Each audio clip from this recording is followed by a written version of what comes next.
information from the discussion, but is not allowed to reveal who made any particular comment. So we would like to use this rule in order to facilitate the discussion, which we really hope can be, let's say, engaging, especially on the Q&A session that we have foreseen in the agenda after the presentation by Robert.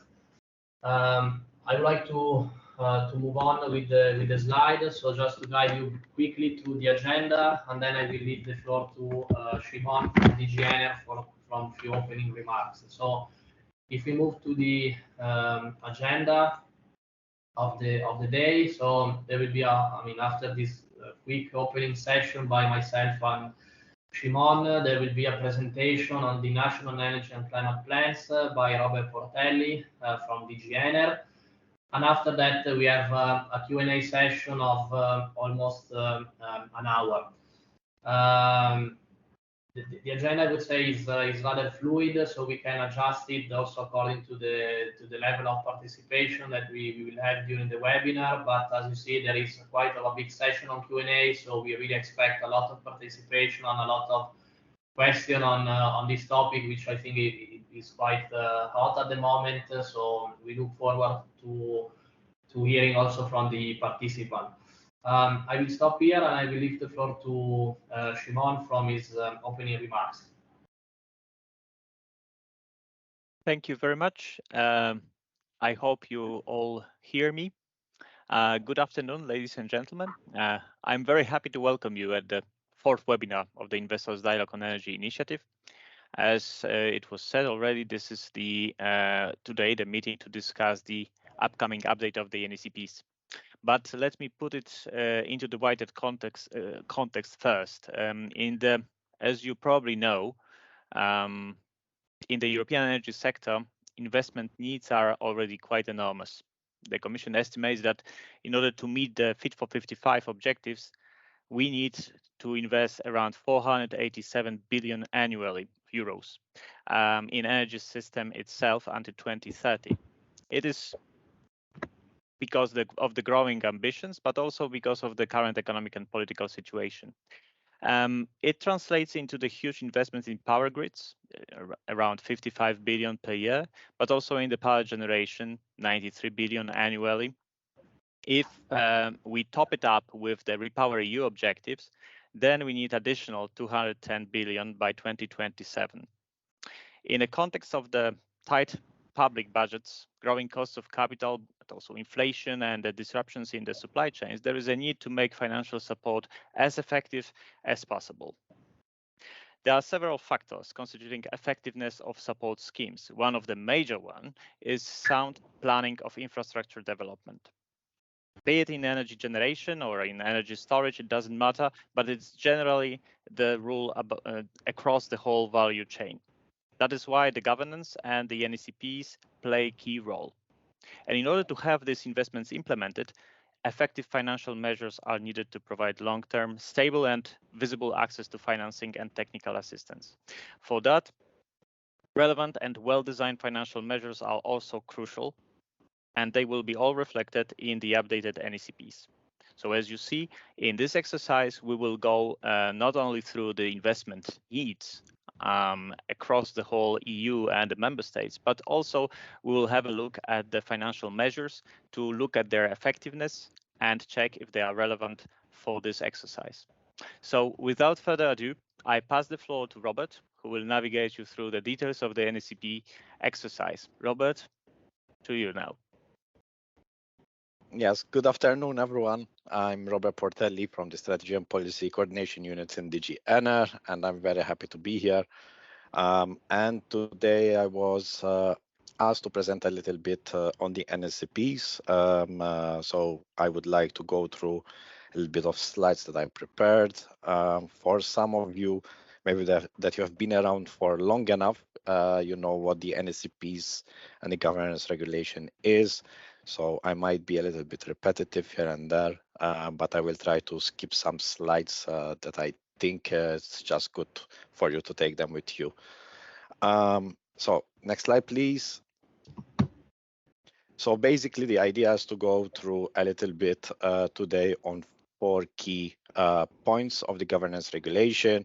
I will try to go through the key content of the objectives of the governance itself and its importance and relevance to tackle and embed the economic aspects of green transition.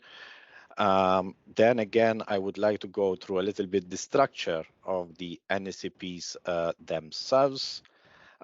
Thirdly, I would like to focus on the process currently we are going through, which is the updated NECPs, and how us, the Commission, we try to guide as much as possible the member states themselves.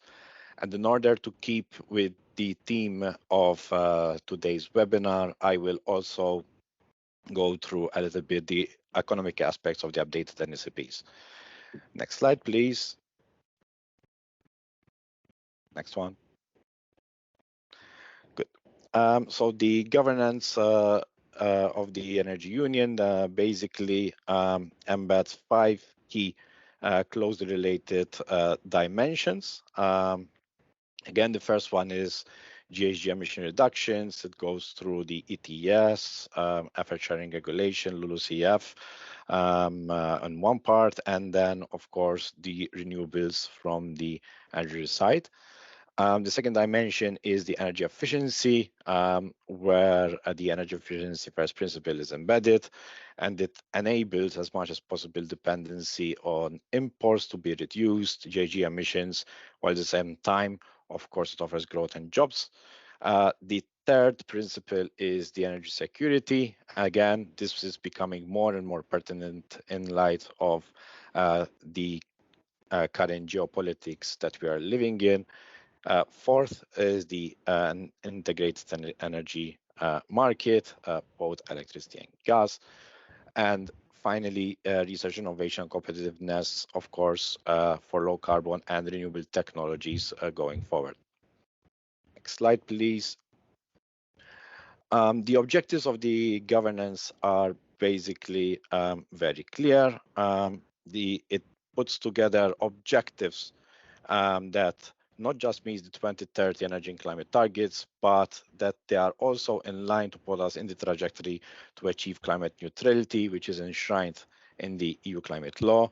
It makes sure that the EU complies with its international obligations, in particular the Paris Agreement. It also enables to set up a bit of a governance process, both for the Commission itself on how things are being done in the House, but also within member states. And also it enables a little bit of efficiency in this regard in the administrations. It stimulates cooperation between member states themselves. So not within just the member states, but also in the member states that are neighbors in particular.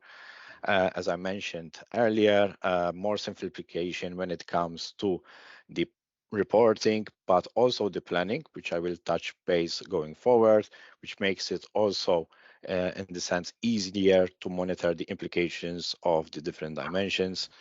And of course, the main theme for today is that such a plan, when it is integrated and forward-looking, it does provide as much as possible investor certainty for clear indications when it comes to investment decisions, creating jobs and social cohesion. Next slide, please. So here I'm providing a little bit the timeline since the basically the governance regulation was agreed. And we started the first 10-year cycle basically with the original draft NECPs, which were submitted by the end of 2018. Following the Commission assessment and recommendations, member states had to submit final NECPs by 2019. In the meantime, we also had the updated national terminal contributions.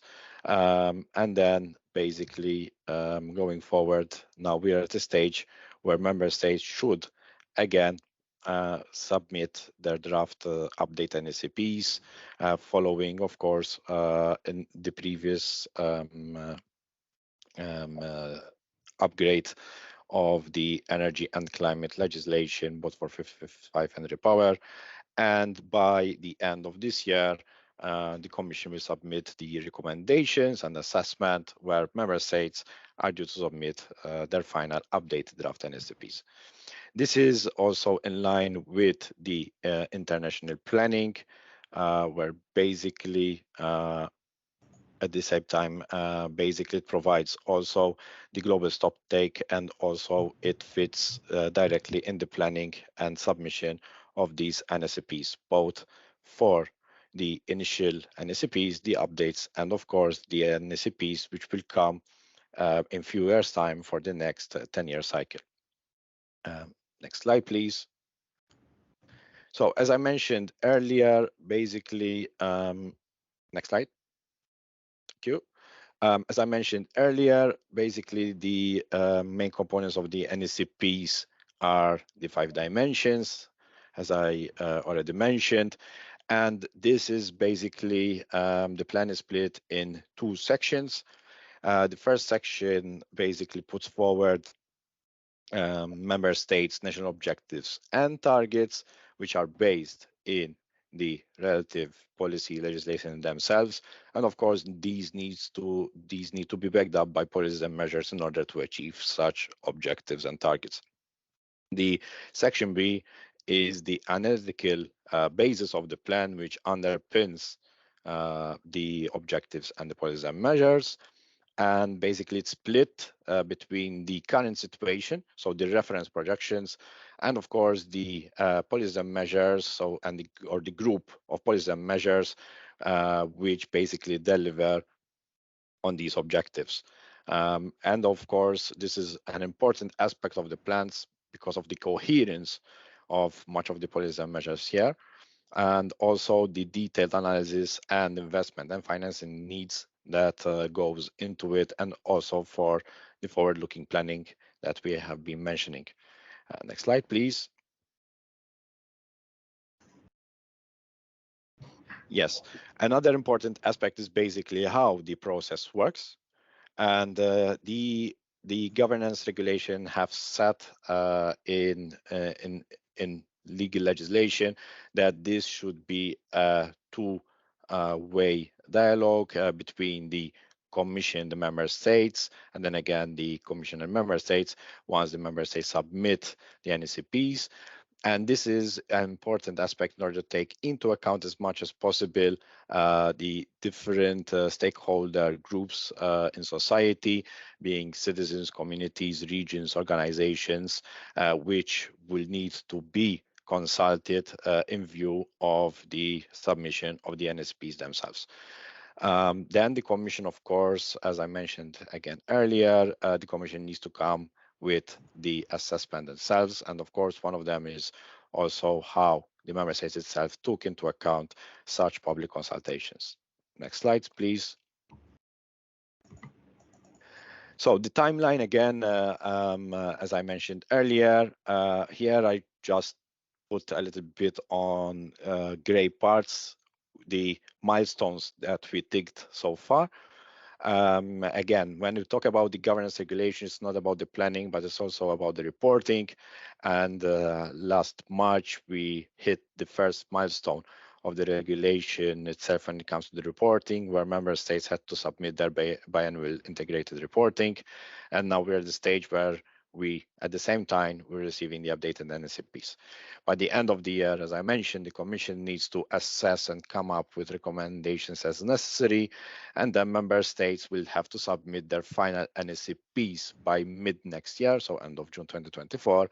And then, of course, the Commission needs to again reassess the final NECPs vis-a-vis the draft NECP submitted this year. Next slide, please.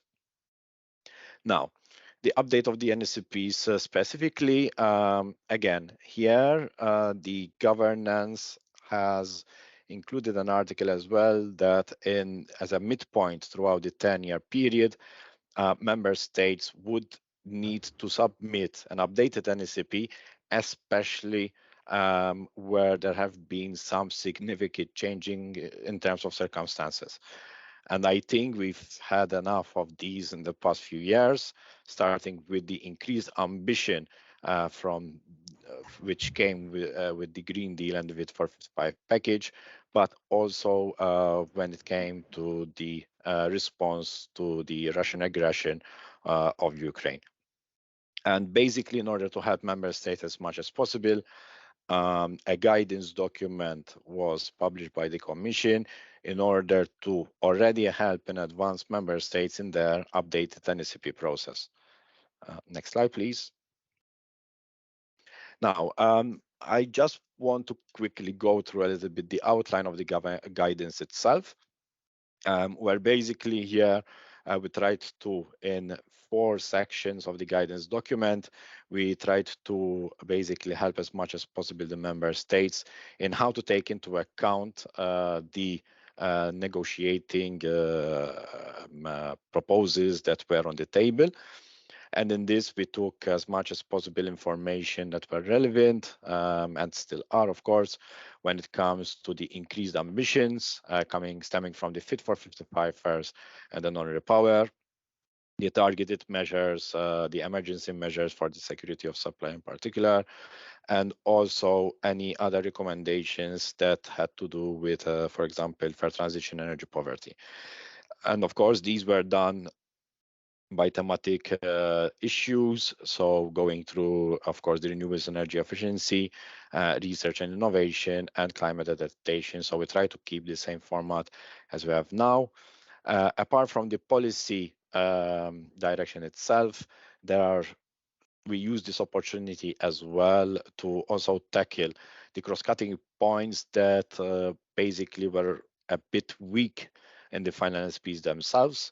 So these were lessons learned from the last process, and the 3 basically main points were the public participation and the regional cooperation part, the consistency with other planning tools, including other plans that are not just strictly energy and climate, and the topic of today's discussion is basically the analytical basis, so the impact assessment and the underpinning of it when it comes to the financing and investments. Also, the guidance has very strict targeted points there in order to, which take the shape and form of the current Annex 1 governance regulation, which is the template basically of the NSPs themselves. And of course, we summarized best practice as much as possible in order to help member states on how to update their NSCP in terms of content. Next slide, please. So one of the key topics was basically the raising of ambition of the 2030 targets here. So that's why we had to remind member states that there's an increased now ambition when it comes to the renewables energy efficiency, in particular from the energy policy point of view. And of course, this was being done in parallel to the negotiating of these 2 particular proposals, which basically were finalized just a few months ago for some of them. And basically, we already hinted at what kind of indications we do expect in the NSPs themselves. Next slide, please. This is basically an overview of the Fit for 55 package here. Basically, it goes through all the policies themselves. I'm not going to go into detail. I'm happy to reply to any questions that you might have. And basically, these, as to the extent possible, especially the ones that have been finalized, would need to be also part of the NSPs themselves. Next slide, please. And on top of the Fit for 55 package, of course, there were a lot of targeted measures that went strictly for the energy security itself, stemming from the repower, and of course the country-specific recommendations stemming from the European semester, which of course helped to mitigate to the extent possible the energy prices. And these were also included to the extent possible when it comes to basically putting them in the plan, because some of the measures were extended as well, and some of the measures could be integrated also in the policy itself. Next slide, please. Again, just transition. Basically, the updated plans need to make more effort in this regard, and member states need to develop more adequate strategies to identify measures and address any challenges that this transition may create in terms of social disparities. For instance, key policy measures that could be considered are, of course, upskilling and reskilling of critical workforce. Basically, here, the Commission also issued recommendation on energy poverty, which can provide very good basis for this strategic exercise. And also, this is very important in order for member states themselves to consider efficient ways to mobilize financing instruments, such as the Social Climate Fund, for example, which can provide also support to vulnerable households and small enterprises for the effects of pricing GHG emissions. Again, likewise, there's also the Just Transition Fund, which can support regions and stand to encounter the most difficulties, the most difficult regions when it comes to these transitions. Again, member states, there are also council recommendations when it comes to ensuring a fair transition towards climate neutrality. And these are also something that member states should look into it, because the just transition is an important aspect when it comes to the updating of these NECPs. Next slide, please.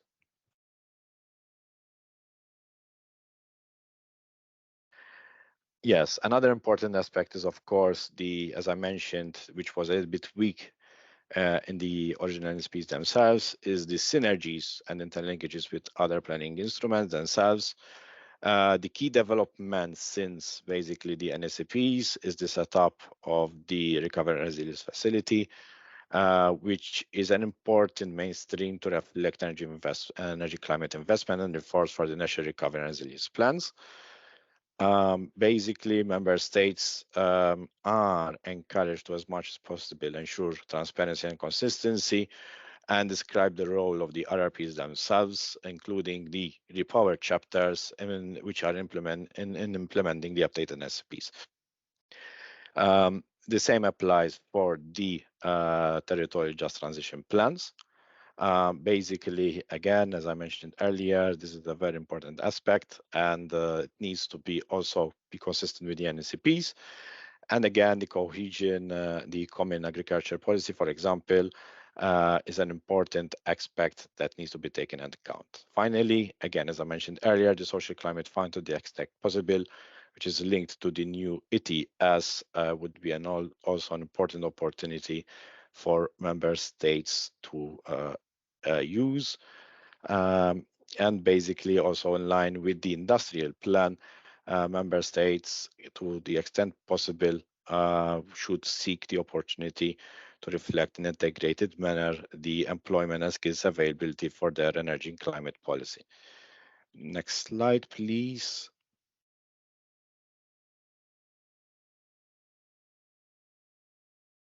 Yes.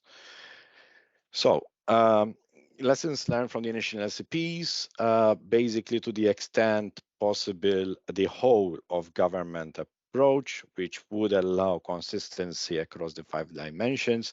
This is something that was generally lacking again in the previous NSCPs. Another important aspect is, again, the details of every indicator that exists in the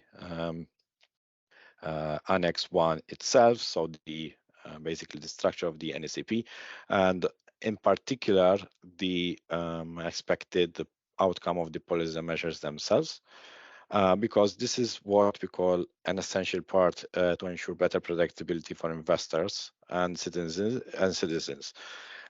Because again, as I mentioned, this was practically lacking in the previous NECP, and also some coherence between the policy measures themselves. And the last point is, as much as possible, to have the NECPs themselves very closely linked to the biennial reports, which we have been receiving this year. So ideally also in a structured manner, we see already part of the implementation of the old NECPs integrated and consistent with the NSPRs themselves. Next slides, please.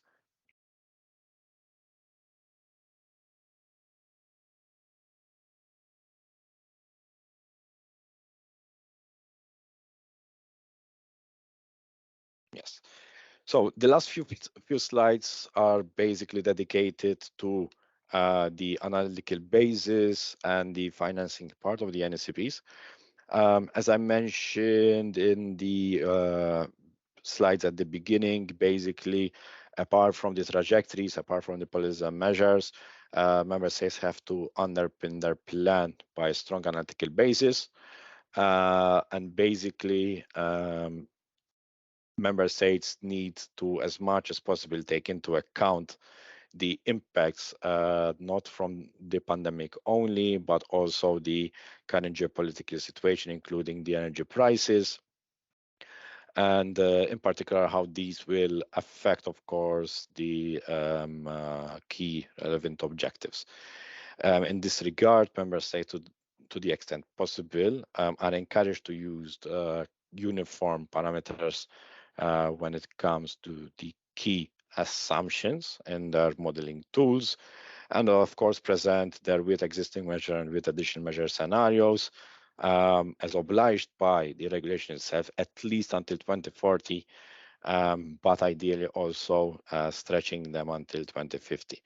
In particular, this will definitely be of importance for the GHG reduction and the renewable energy policies. And all the projections and trajectories, again, will need to be underpinned strictly by impacts and generally the socio-economic impacts, of course, taking into consideration to the extent possible other horizontal issues such as environment competitiveness, employment skills, and society, to take into account its visible impacts on the planned policies and measures.